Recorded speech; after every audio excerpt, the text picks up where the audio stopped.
ډېر افسوس کوم د دوی پر دا خبره باندې او زه د دوی عقل د دوی سوچ ته حیران یم چې دوی څنګه دا خبره کوي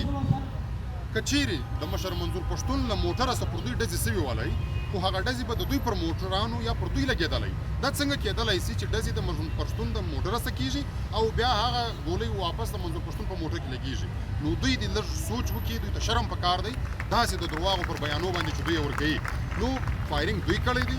ډزې زموږ پر موټر لګېدلې دي ویډیوز موجود دي ټول تصاویر موجود دي که په دوی کې همت شته دوی د خپل کنټرول میډیا ته اختیار ورکړي موږ هغه ویډیو ورکړو ولس ته ښکاره کړي ټول ولس به وویني چې ډزې چا کړي دي او پر چا یې کړي دوی چې دوی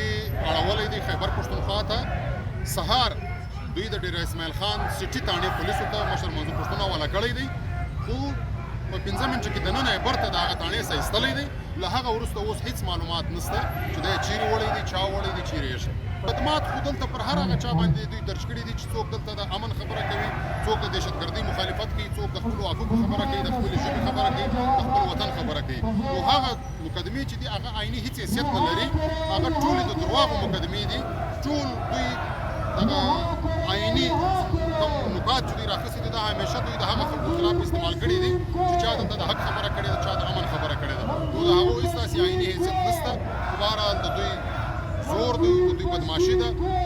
ټول ریاست د دوی په لاس کې دی چې څه یې زړه غواړي هغه کوي خو موږ به د دوی په خلاف خپل مزاحمت کوو نه پرون ټیټ سوي یو نه نور ورته ټیټېږي هم دغسې به زموږ لایعمل وي همداسې به پرمخ روان پوښتنې مو د هغه دی چې زموږ د پښتون قرنې غورځنګ مشر منظور پښتون او د پي ټي ایم ټول ملګري چې دوی بېګناه نیولي دي د دوی رهایي پر خپل وطن امن پر خپلو مدنیاتو خپل اختیار تر هغو پورې به زموږ